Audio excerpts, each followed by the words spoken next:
Welcome to study time.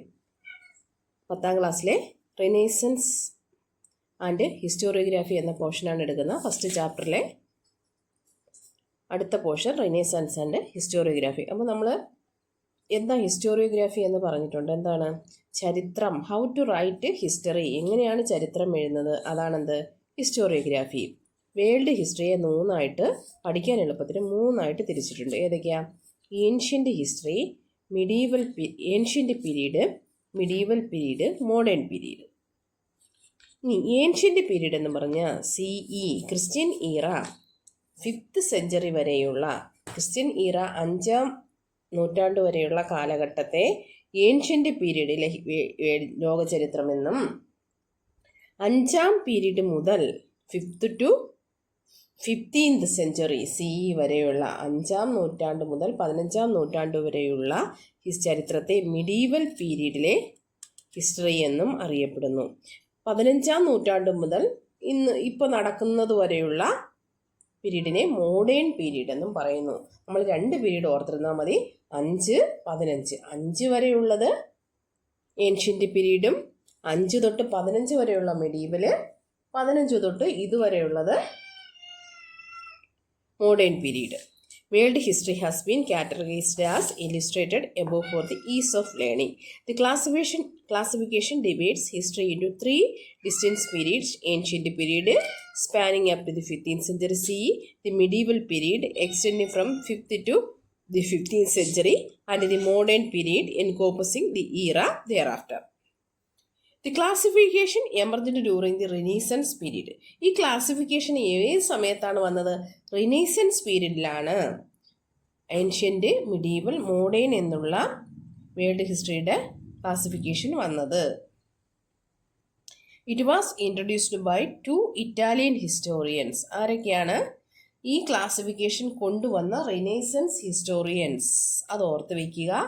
Flavio Biondo and Leonardo Bruni. Flavio Biondo and Leonardo Bruni, ഇവർ 2 പേരുമാണ് ഈ Renaissance പീരീഡിൽ world ഹിസ്റ്ററിയെ 3ആയിട്ട് ഏൻഷ്യൻ്റ്, മിഡീവൽ, മോഡേൺ എന്നായിട്ട് തിരിച്ചത്. ഈ 2 പേരും ഈ പീരീഡ് തിരിച്ചതിൻ്റെ ആ സെഞ്ച്വറി 5ഉം 15ഉം അത് ഓർത്തേക്കാം.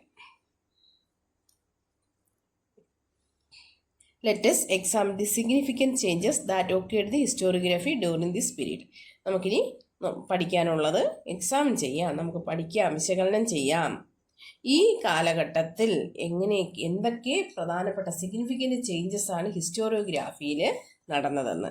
The transition from medieval Christian tradition to secular life and thought was reflected in the realm of historiography. The transition from medieval Christian tradition to a secular life and thought was also reflected in the realm of historiography. Medieval Christian tradition എന്ന് പറയുന്നത് പണ്ട് കാലത്തുണ്ടായിരുന്ന ഹിസ്റ്റോറിയോഗ്രാഫിയിൽ കൂടുതൽ പ്രതിഫലിച്ചിരുന്നത് എന്താ? മധ്യകാലഘട്ടത്തെ ക്രിസ്ത്യാനിറ്റിയുടെ പാരമ്പര്യമാണ് അന്ന് കൂടുതലും പ്രതിഫലിച്ചിരുന്നത്.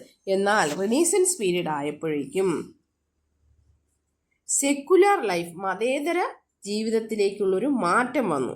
അതായത് പണ്ട് കാലത്ത് മിഡീവൽ ക്രിസ്ത്യൻ ട്രഡിഷൻ ആയിരുന്നു ഹിസ്റ്റോറിയോഗ്രാഫിയിൽ റിഫ്ലക്റ്റ് ചെയ്തിരുന്നത്. അങ്ങനെയുള്ള കാര്യങ്ങളായിരുന്നു അവർ എഴുതിയിരുന്നത്. ക്രിസ്ത്യൻ ട്രഡിഷനുമായിട്ട് ബന്ധപ്പെട്ട, ക്രിസ്ത്യാനിറ്റിയുമായിട്ട് ബന്ധപ്പെട്ട കാര്യങ്ങൾ, ദൈവികമായ കാര്യങ്ങളും മതത്തോട് അനുബന്ധിച്ച കാര്യങ്ങളുമായിരുന്നു ഹിസ്റ്റോറിയോഗ്രാഫിയിൽ കൂടുതൽ റിഫ്ലക്റ്റ് ചെയ്തിരുന്നു. എങ്കിൽ റിനൈസൻസ് പീരീഡിൽ ഹിസ്റ്റോറിയോഗ്രാഫി കൂടുതൽ സെക്കുലർ ലൈഫിന് ഇമ്പോർട്ടൻസ് കൊടുത്തു, മതേതര During the Middle Ages, the prevailing notion was the historical events were divinely ordained and the course of history was governed by supernatural powers. During the Middle Ages, the prevailing notion was the historical events were divinely ordained and the course of history was governed by supernatural powers. Middle ഏജസിൽ historical events എന്ന് പറയുന്നത്, ചരിത്രപരമായ സംഭവങ്ങൾ എന്ന് പറയുന്നത് divinely ദൈവവുമായിട്ട് ബന്ധപ്പെട്ടതും ആയിരുന്നു, അല്ലെങ്കിൽ അന്ന് നടന്ന സംഭവങ്ങളെല്ലാം സൂപ്പർ നാച്ചുറൽ പവേഴ്സ് ആണ്, അല്ലെങ്കിൽ അതീന്ദ്രിയമായ സൂപ്പർ നാച്ചുറൽ പവേഴ്സ് ആണ് ദൈവവുമായിട്ട് instead of human centred explanations and interpretations gained recognition.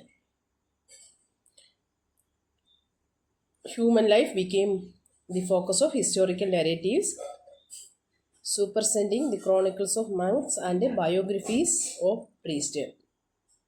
Medieval പീരീഡിൽ ദൈവവുമായിട്ട് ബന്ധപ്പെട്ട കാര്യങ്ങളാണ്, അല്ലെങ്കിൽ സൂപ്പർ നാച്ചുറൽ പവേഴ്സുമായിട്ട് ബന്ധപ്പെട്ട കാര്യങ്ങളാണ് ഹിസ്റ്റോറിക്കൽ ഈവൻസ് ആയിട്ട് രേഖപ്പെടുത്തിയിരുന്നത്. എന്നാൽ റിനീസൻസ് പീരീഡിൽ ഇതിന് പകരം മനുഷ്യ കേന്ദ്രീകൃതമായ എക്സ്പ്ലനേഷൻസ്, വിശദീകരണങ്ങളും വ്യാഖ്യാനങ്ങൾ,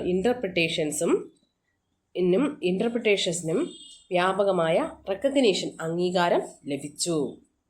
ഇതാണ് മധ്യകാലത്തെ റിനീസൻസ് പീരീഡിലെ ചരിത്രരചനയിൽ ഉണ്ടായ വ്യത്യാസം. എന്താണ്? Instead human centred explanations and interpretations gained recognition. Human life became of the focus of historical narratives. മനുഷ്യജീവിതമായിരുന്നു ഹിസ്റ്റോറിക്കൽ നരേറ്റീവ്സിൻ്റെ കേന്ദ്രം എന്ന് പറയുന്നത്. Superseding the chronicles of monks and biographies of priest. സന്യാസിമാരുടെയും പുരോഹിതന്മാരുടെയും ആത്മകഥയും അവരുടെ ദൈനംദിന ജീവിത കാര്യങ്ങളും ആയിരുന്നു മുമ്പ് ഹിസ്റ്റോറിക്കൽ എവിഡൻസ് ആയിട്ട്, അല്ലെങ്കിൽ ഹിസ്റ്റോറിക്കൽ ഈവൻസ് ആയിട്ട് ഹിസ്റ്റോറിയോഗ്രാഫിയിൽ എഴുതിയിരുന്നത്. ഇതിനു പകരം ഹ്യൂമൻ സെൻറ്റേഡ് എക്സ്പ്ലനേഷൻസും ഇൻ്റർപ്രിട്ടേഷൻസും വ്യാപകമായ അംഗീകാരം കിട്ടുകയും ചെയ്തു. ഹ്യൂമൻ ലൈഫിനെ കേന്ദ്രീകരിച്ചത് കൊണ്ടുള്ള ഹിസ്റ്റോറിക്കൽ നരേറ്റീവ്സും, അല്ലെങ്കിൽ ഹിസ്റ്റോറിക്കൽ എവിഡൻസ് ഉള്ള കാര്യങ്ങളൊക്കെ, മനുഷ്യനുമായിട്ട് ബന്ധപ്പെട്ട എവിഡൻസ് ഉള്ള കാര്യങ്ങളൊക്കെ റിനീസൻസ് പീരീഡിൽ വ്യാപകമായിട്ട് ഹിസ്റ്റോറിയോഗ്രാഫിയിൽ യൂസ് ചെയ്യാൻ തുടങ്ങി. Another significant development in historiography during the Renaissance was the growing importance of archaeological evidence and relics. മറ്റൊരു പ്രധാനപ്പെട്ട ഹിസ്റ്റോറിയോഗ്രാഫിയിലുള്ള ഡെവലപ്മെൻ്റ് എന്ന് പറഞ്ഞാൽ, റിനീസൻസ് പീരീഡിലുള്ള മറ്റൊരു പ്രധാനപ്പെട്ട ഡെവലപ്മെൻ്റ് എന്ന് പറഞ്ഞാൽ the growing importance of archaeological evidence and relics. ശേഷിപ്പുകൾ, അത് ആർക്കിയോളജി എന്ന് പറഞ്ഞാൽ പണ്ട് കാലത്ത് ചരിത്രപരമായ പ്രാധാന്യമുള്ള സാധനങ്ങളെല്ലാം എന്ത് ചെയ്യും, കാലം ചെല്ലുമ്പോൾ മൺമറഞ്ഞു പോകും. ആ മൺമറഞ്ഞു പോയതിനെ ഡിസ്കവർ ചെയ്തെടുക്കുന്ന ആൾക്കാരെ പറയുന്ന പേരാണ് ആർക്കിയോളജിസ്റ്റുകൾ. അതിനവർ പലതരം ടെക്നിക്കുകളും ടൂൾസുകളും ഉപയോഗിക്കും. മോഹൻജദാരോ, ഹാരപ്പ മുതലായ സ്ഥലങ്ങളൊക്കെ ആർക്കിയോളജിസ്റ്റുകളാണ് കണ്ടുപിടിച്ചത്. അതിന് കാർബൺ ഡേറ്റിംഗ് എന്ന് പറയുന്ന സയൻറ്റിഫിക് രീതി നമ്മൾ ഉപയോഗിക്കും. അല്ലാതെ ഒരുപാട് മറ്റുള്ള സയൻസുകളുടെ സഹായവും ഈ ആർക്കിയോളജിസ്റ്റ് തേടും. അതുകൊണ്ടാണ് സോഷ്യൽ സയൻസിനെ മറ്റ് സയൻസിൻ്റെ ഒരു ബ്രാഞ്ച് എന്ന് തന്നെ വിളിക്കുന്നത്. അതൊക്കെ പോട്ടെ, നമ്മൾ പോയിന്റിലോട്ട് വരാം. ആർക്കിയോളജിക്കൽ എവിഡൻസ്, ആർക്കിയോളജിക്കൽ പരമായിട്ടുള്ള തെളിവുകളും അതിൻ്റെ ശേഷിപ്പുകൾ, റിലിക്സ് എന്ന് പറയുന്ന ശേഷിപ്പുകളുമൊക്കെ അതിൻ്റെ അടിസ്ഥാനത്തിലാണ് എന്ത് ചെയ്യുന്നത്, ഇവർ ചരിത്രം റിനീസൻസ് പീരീഡിൽ എഴുതാൻ തുടങ്ങിയത്. The historians began to place greater emphasis on evidence such as inscriptions, coins and ancient manuscripts in their narratives.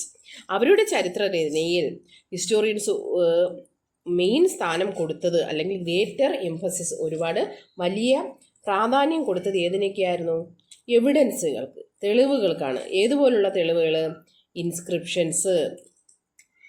Inscriptions, coins, നാണയങ്ങൾ, ശിലാശാസനങ്ങൾ, ഏൻഷ്യൻ്റ് മാനുസ്ക്രിപ്റ്റ്സ്, കയ്യെഴുത്ത് പ്രതികൾ, അതിനെയൊക്കെ ബേസ് ചെയ്തുകൊണ്ടാണ് അവർ ഹിസ്റ്റോറിയോഗ്രാഫി എഴുതിയിരുന്നത്. ഇതും എന്താണ്, മിഡീവൽ പീരീഡിൽ നിന്നും റിനീസൻസ് പീരീഡിലേക്കുള്ള ഹിസ്റ്റോറിയോഗ്രാഫിയിൽ വന്ന ചേഞ്ചിൻ്റെ മൂന്നാമത്തെ പോയിൻ്റാണ്.